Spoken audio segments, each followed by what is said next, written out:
വാൽനക്ഷത്രങ്ങളൊന്നും വന്നില്ലേ? ഈ പെണ്ണുങ്ങളുടെ മിടുക്കെന്ന് പറഞ്ഞാൽ ഇത്രേ ഉള്ളല്ലേ? നാലഞ്ചെണ്ണം കൂടുമ്പോ ഭയങ്കര ധൈര്യമാ, എന്ത് വേണമെങ്കിലും ചെയ്യും. ഒറ്റയ്ക്കായി പോയപ്പോ കണ്ടില്ലേ, നാവ് ഇറങ്ങിപ്പോയി. പിന്നെ എന്റെ നാവൊന്നും ഇറങ്ങിപ്പോയിട്ടൊന്നുമില്ല. സീത ഇവിടെ ഉണ്ടാവുന്ന അറിഞ്ഞിരുന്നെങ്കിൽ ഞാൻ ജീപ്പ് എടുത്തു വന്നേ. ഇന്നലെ ജീപ്പിന്റെ ടയറിൽ കാറ്റടിച്ച് കുറച്ച് കൂടുതലായി പോയി. അന്ന് കുറച്ച് കിട്ടുമായിരുന്നല്ലോ. ഏതായാലും അന്ന് നിങ്ങളെല്ലാരും കൂടി എന്നോട് ചെയ്ത് കൊലച്ചതിയായി പോയി കേട്ടോ. കണക്കായി പോയി.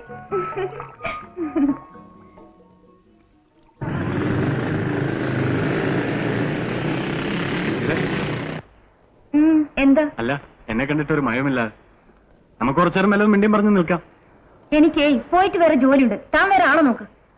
അതിന്റെ അർത്ഥം നിനക്ക് എന്നോട് പിണക്കമാണെന്നല്ലേ? നമ്മൾ തമ്മിൽ ഇങ്ങനെ പിണങ്ങിയാൽ എങ്ങനെയാ? ചാർലി, മര്യാദക്കെന്നെ വിട്. അയ്യോടാ, ദേഷ്യം വന്ന് പെണ്ണിന് മൂന്ന് കൊടുക്കുന്നത് കണ്ടോ? സത്യത്തിൽ ഇപ്പൊ നിന്നെ കാണാൻ എന്ത് ഭംഗിയാണെന്ന് അറിയാമോ?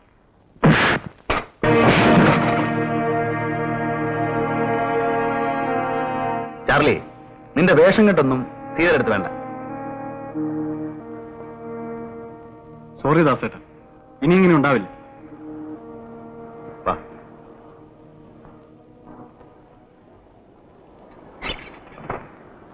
നമസ്കാരമുണ്ട്. കാത്തമ്മേ, ഒരു സർവത്തുനിന്ന്. അല്ല, ദാസമുഞ്ഞോ? കാത്തമ്മയാണ് പറയേണ്ടത് ഇവിടെ ഇങ്ങനെ ചേരി ഇറങ്ങാൻ പെടുന്നതിന്. പ്രായമായ പെണ്ണാണെന്ന വിചാരം അവക്കോ ഇല്ല. കാത്തമ്മയെങ്കിലും ശ്രദ്ധിക്കണ്ടേ? പറഞ്ഞാ കേക്കണ്ടേ കുഞ്ഞെ? പറഞ്ഞാൽ കേട്ടില്ല, നല്ല ചുട്ട് അടിവെച്ചു കൊടുക്കണം. ഓ പിന്നെ ആ രാധാകൃഷ്ണ, എന്റെ ചായ എവിടെ? റെഡി. ദാസേട്ടാ, മറ്റന്നാൾ വേലയാണ്, ആട്ടും പാട്ടും ഉണ്ട്. ദാസേട്ടൻ വരുമോ? ഓ, ഇവളുടെ പറച്ചിൽ കേട്ടാത്തൊന്നും ഇവള് വിളിച്ചിട്ട് വേണം ദാസം കുഞ്ഞ് വേല കാണാൻ വരാനെന്ന്.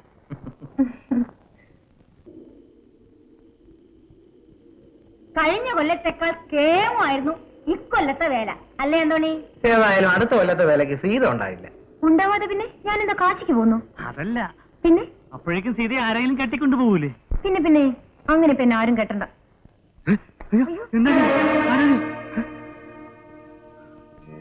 അയ്യോ, ശവം! അയ്യോ, ഇത് നമ്മുടെ ഇൻസ്പെക്ടർ സാറല്ലേ? അയ്യോ, ഇതെന്ത് പറ്റി? എന്താണ് നോക്കിക്കൊണ്ടിരിക്കുന്നത്? പിടിക്കേ, വീട്ടിൽ കൊണ്ടുപോ.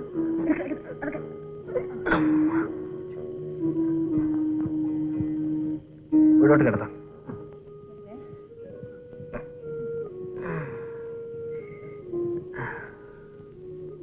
കാപ്പിപ്പൊടി മനസ്സിലാക്കി.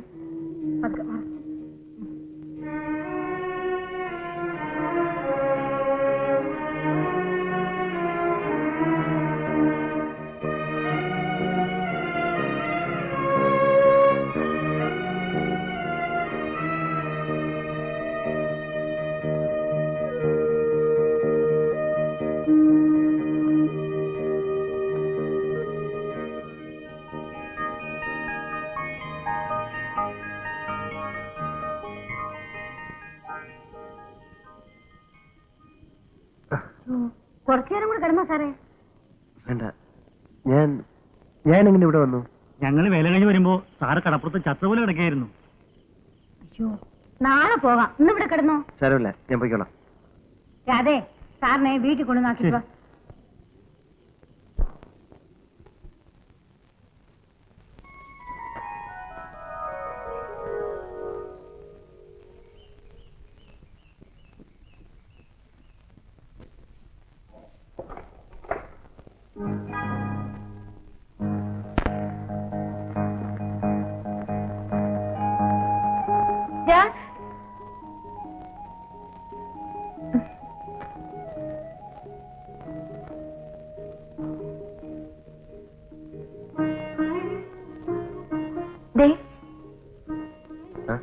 പിന്നെ മാല അവിടെ വീണുപോയതായിരുന്നു. നീ വരൂ, അതിലേക്ക് വരൂ.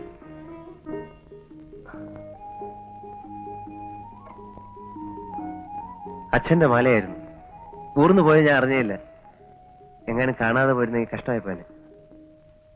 വീണത് അവിടെ വെച്ചായതുകൊണ്ട് രണ്ട് ഗുണങ്ങളുണ്ടായി. ഒന്ന്, മാല തിരിച്ചു കിട്ടി. പിന്നെ അത് തിരിച്ചു തരാൻ വേണ്ടി സീത ഇവിടെ വരെ വന്നു. രാധ കടയിൽ പോയതുകൊണ്ടാ, കൊടുത്തയക്കാൻ വേറെ ആരുമില്ലായിരുന്നു. അതുകൊണ്ടെന്താ, സീതയ്ക്ക് 100 താങ്ക്സ്.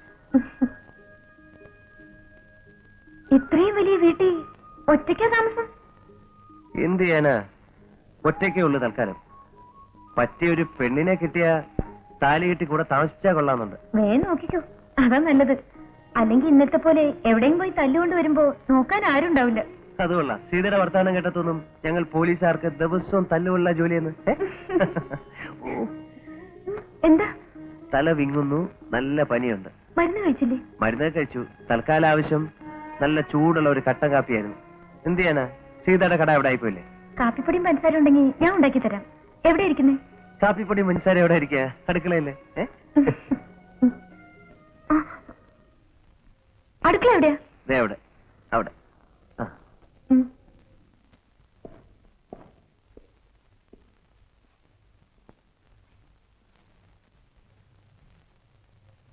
പനി വിട്ടുമാറിയിട്ടില്ല. നീ മരുന്ന് കഴിച്ചില്ലേ? ഉവ്വ്. 2 നേരം കൂടി കഴിച്ചു കഴിയുമ്പോഴേ ഒരു കോഴ്സ് കംപ്ലീറ്റ് ആവും. You be better. ഞാൻ ദേവൂട്ടിയുടെ കാപ്പ് എടുത്തേക്കാം. എടുത്ത് കഴിച്ചു വന്നു. അറ്റ്ലീസ്റ്റ് സുഖമില്ലാത്തപ്പോഴെങ്കിലും അവിടെ ഒന്ന് താമസിക്കാൻ പറയാൻ കേൾക്കില്ലല്ലോ. വലിയ ഡിമാൻഡ് കാണിക്കല്ലേ? അയ്യോ, സത്യമായിട്ട് അതല്ലേ ചേച്ചി. അല്ല, ഇവിടെ ആവുമ്പോ അല്ല സൗകര്യം ഇവിടെ ഉണ്ടല്ലോ എന്ന് കരുതിയെന്നേ ഉള്ളൂ. എന്താ? ഹേയ്, ഒന്നുമില്ല.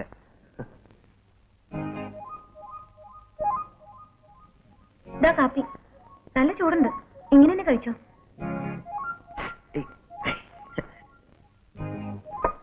ചൂട്.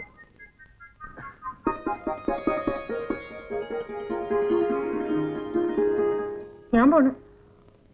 സുഖമില്ലെങ്കിലും ഇവിടെയാകുമ്പോ സൗകര്യാന്ന് പറഞ്ഞ് വെറുതെ അല്ല. കുട്ടിങ്ങ വന്നേ. എന്നെ കണ്ട കുട്ടീന്നാ തോന്നാ. പേരറിയാത്തത് കൊണ്ടല്ലേ അങ്ങനെ വിളിച്ചത്. പേരറിയണമെങ്കിൽ ചോദിക്കണ്ടേ? അയ്യോ സോറി. കുട്ടിയുടെ അല്ല, എന്താ പേര്? സീത. നല്ല പേര്. കടപ്പുറത്തെ ചായക്കടയിലെ കാത്തമ്മ, അവരുടെ മോളാ. ആയിക്കോട്ടെ. അതിന് നീ എന്തിനാടാ ഈ ചമ്മ? ഞാൻ പോണു. ഞാൻ ചമ്മിയൊന്നും ഇല്ലല്ലോ. അവര് ഈ വഴി ഇങ്ങനെ പോയപ്പം അല്ലാണ്ട്. ഉവ്വ്.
എന്താ അതെ? ഒന്നുമില്ല സിസിലി. വല്ലാതെ അണിക്കുന്നല്ലോ. എന്താ മോളെ? അയാൾ ഇന്നും കയറി പിടിക്കാൻ വന്നോ? കുടിച്ച് ബോധമില്ലാണ്ടാവും. കുടിച്ചാലും അതെ, കുടിച്ചില്ലേലും അതെ. ചേട്ടന് എപ്പോഴും അങ്ങനെയാ. പാവം മീനാക്ഷി ഇതെങ്ങനെ സഹിക്കുന്നു? ഞങ്ങളുടെ വിധി അങ്ങനെയായിപ്പോ എന്നെ ചെടുത്തി. നീ വിഷമിക്കാതെ, എല്ലാം ശരിയാവും. ഓ വരുന്നു എന്റെ കുരിശ്. എന്റെ തന്തയ്ക്ക് പറയാനുണ്ടല്ലോ.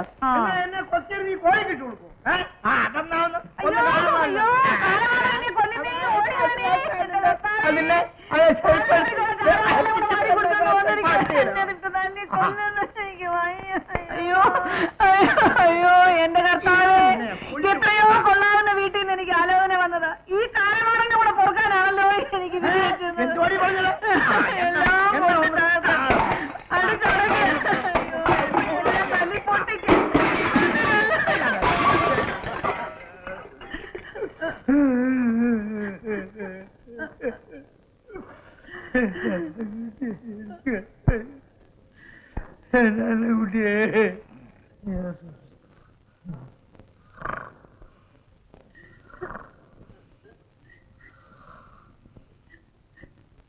ഞാൻ പോട്ടെ സിസിലി.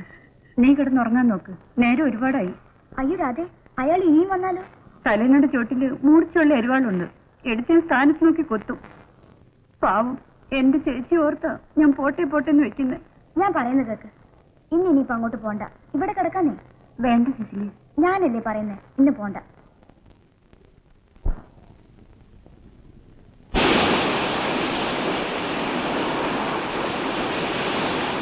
ഡാഡി ഇത് വലുതും അറിയുന്നുണ്ട്. ദാസേട്ടൻ പിന്നെ ആ കസ്റ്റംസ് ഓഫീസറുടെ വീട്ടിൽ പോയിരുന്നു. ഇത് രണ്ടാമത്തെ തവണയാണ്. ചന്ദ്രു, ഇവിടെ എന്ത് നടന്നാലും ഞാൻ അറിയും.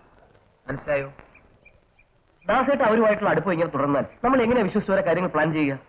ഒരു വാക്കൊന്ന് ചോർന്നാൽ പോരെ, നിൽക്കുന്ന സ്ഥലം കാണൂല. കഴിഞ്ഞ തവണത്തെ അനുഭവം ഓർമ്മയില്ലേ? വേറൊന്നുമില്ലെങ്കിലും ഒരു മുൻകരുതലെന്ന നിലയ്ക്കെങ്കിലും ദാസേട്ടനെ ഇത്തവണ നമുക്കൊന്ന് മാറ്റി നിർത്തണം. മാത്രമല്ല മുതലാളി, ചന്ദ്രുവിനും കാര്യങ്ങൾ നടത്തിയ ഒരു പരിചയമാവണ്ടേ? ഇത്തവണ ഞാൻ പോകാം, ചാർലി ഉണ്ടല്ലോ. നിങ്ങൾ ആരും പോകണ്ട, ഞാൻ പോയിക്കൊള്ളാം. ഇത്തവണ താരാശങ്കർ മുട്ടുമടക്കാനുള്ള സകല സാധ്യതകളുമുണ്ട്. രാത്രി 11:30 അവർ പുറംകടലിൽ നിന്ന് സാധനങ്ങളുമായി തിരിക്കും. അപ്പോൾ അപ്രോക്സിമേറ്റ്ലി 11:40 ആകുമ്പോൾ അവർ കരയിലെത്തിരിക്കും അല്ലേ? എക്സാക്ട്ലി. കടൽപ്പാലത്തിന്റെ ഇപ്പുറത്തായി കസ്റ്റംസിന്റെ ബോട്ടുകൾ മറന്നു നിൽക്കാനുള്ള ഏർപ്പാടുകൾ ഞാൻ ചെയ്യാം. റൈറ്റ്. ഞങ്ങളുടെ ആൾക്കാരോട് കരയിൽ ഫോർട്ടിന്റെ ഉള്ളിൽ കാത്തു നിൽക്കാൻ പറയാം.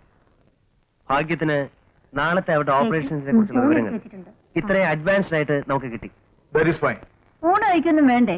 കുറെ നേരം ആയാലും രണ്ടുപേരും കൂടെ രാജ്യം പിടിച്ചിറക്കുന്ന കാര്യങ്ങളൊക്കെ പറയാൻ തുടങ്ങിയിട്ട്. മണി ഇത്രയൊന്നും വല്ല പിടിയുണ്ടോ? Sorry madam. At your command. വരൂ.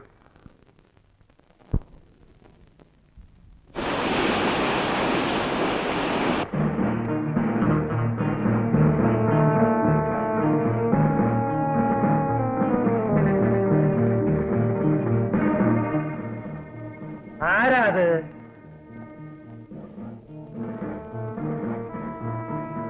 ഓ, നിങ്ങളോ? എന്താ കുട്ടികളെ ഇവിടെ? അതും ഈ അസമയത്ത്? ഓ, വെറുതെ നടക്കാൻ ഇറങ്ങിയതാവും. ഞാനും അതെ. അത്താഴം കഴിഞ്ഞാൽ കുറെ നേരം കാറ്റുകൊണ്ട് ഇങ്ങനെ നടക്കും. വളരെ നല്ലതാ. അല്ല, നടക്കാൻ ഇറങ്ങുമ്പോ എന്തിനാ ഈ റിവോൾവറും യൂണിഫോമും ഒക്കെ? So you are on duty.